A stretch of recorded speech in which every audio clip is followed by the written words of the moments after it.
Hey guys, welcome back to the channel. So today I've got a 2014 Lightsworn Rules deck profile. This is one which was playing in the remote duel match. I've had one or two cards come in, so got some shinier cardboard to show you today, but let's just get right into it. So, of course play 3 Luma, main card, like summons one from grave, it's a soft once per turn and it mills 3. Play 2 Raiden, 2 Lila. These are your better Lightsworn other than Lumina. Lila pops one, Raiden can mill in the main phase and in the end phase, so you can mill 4 cards with Raiden, and it's also a tuner. So you can get all your plays that way. Then for one, I also play 1 Jane, 1 Gareth, 1 Eren, and 1 Wolf. I like the versatility of all these cards. Gareth gives you a lot of sort of advantage in the mid to late game.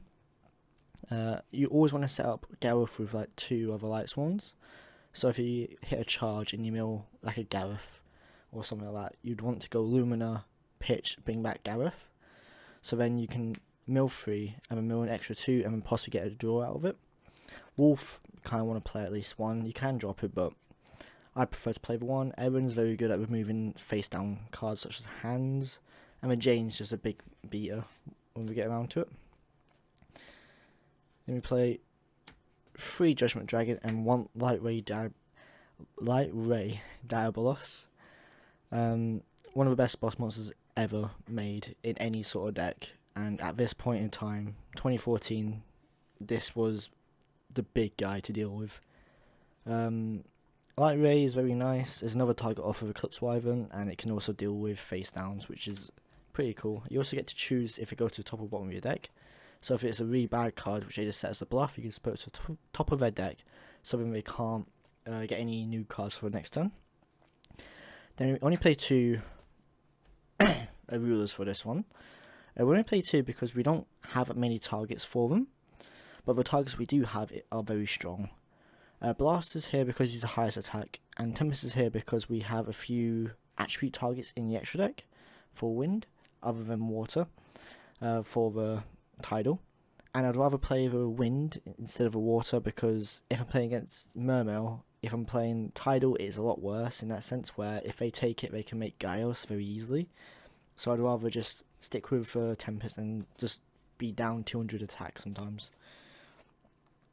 And then we play 3 Wyvern.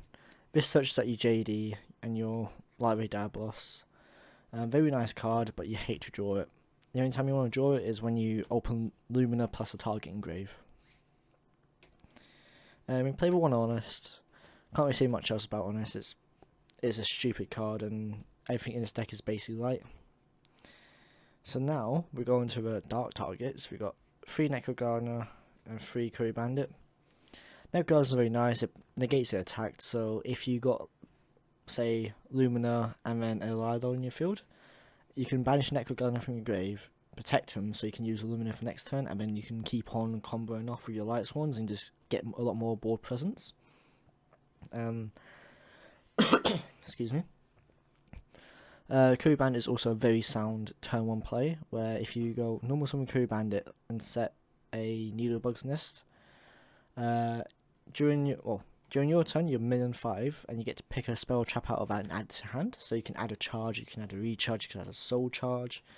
Any of them cards are stupid good in this deck. So if you add them to hand in the end phase, next turn you can go off. It's also, all these are lure targets, so get some more draws that way.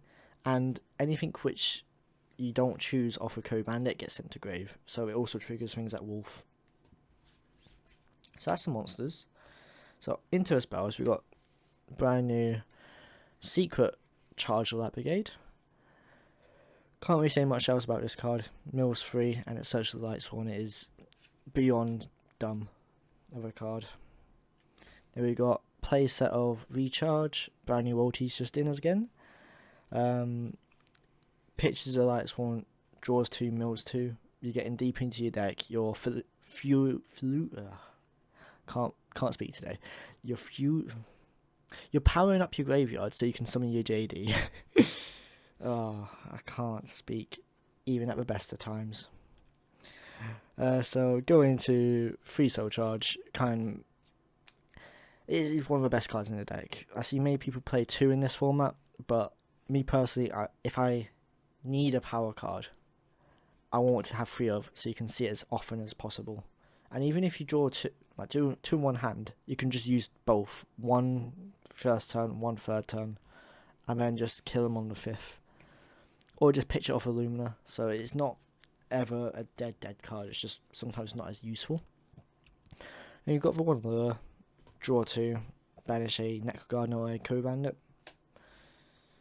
Foolish, send a Wolf, send a Wyvern if you need a Dragon target, send a Ruler if you need if you need a Ruler for the Wyverns. Send that full Lightsworn name so you can summon your JD. Does everything. Then play 1 Rotor. I've seen many people in this format, especially people like Patrick Hoban, which I took inspiration from this deck from, playing Upstart Goblin instead. But I always thought that I'd rather have a Rotor so I can search for a Raiden, a Gareth, a Jane, or a Erin if I need to, and that covers a wide variety of plays. Where the Upstart, yes, it can draw your card and is an easy side out target, but I'd rather search and draw, if it makes sense. And then that's all the spells. Last of all, 3 Needlebug's Nest, just mills 5.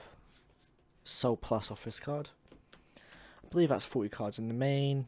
Then into the extra deck, we got a level 11 Star Eater.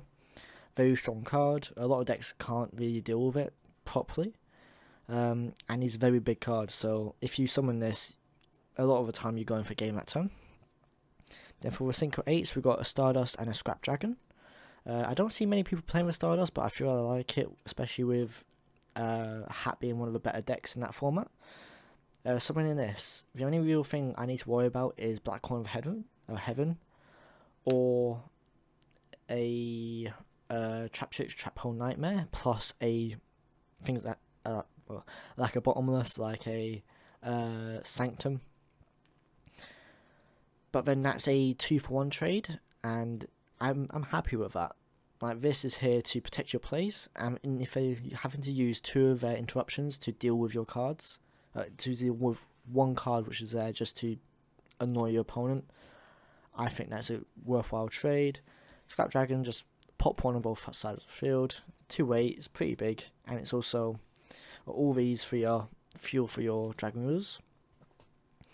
Then we play 3 more Synchros. We play Arcanite, Black Crows, and Michael.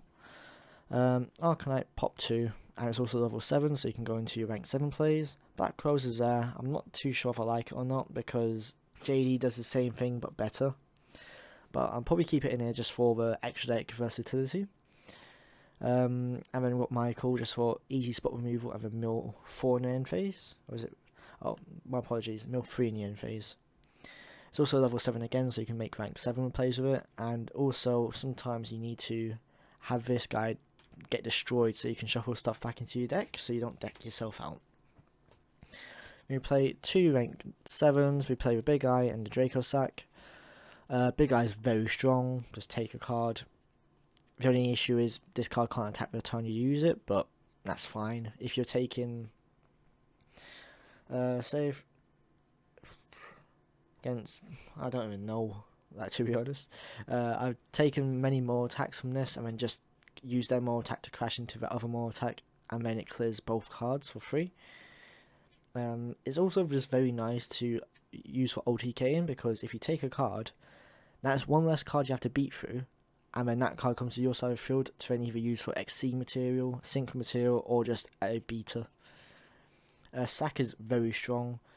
Summon 2 tokens and then pop a card for free, just can't attack this turn. And this card can't be destroyed when you got a token, so it is annoying to deal with sometimes. It's also a win for the Tempest. Then we play some rank 4s. We play Exaton, Emerald, 101, and Chain. So out of these 4, Chain is definitely the best for me. Then I say probably 101, then Emerald. Exaton I rarely go into, but it's just there as a second option you extract to wipe the field, just like Black Crows. JD does the same thing, but this is just different ways to get into it. Emerald, nice to recycle your resources. 101 to deal with certain threats, and then Chain to just fuel your graveyard for Dragon Reaver plays, for Lightsworn plays, anything really. Then the last 3 cards, play Alucard, Mequipped Angler, I believe it is, and Levier. Not gonna lie, I don't go into these too much, but in testing and from what I've seen from the format, these 2 are pretty good cards to have in your deck just to have, just in case. Levier, I do make occasionally just because I like the card.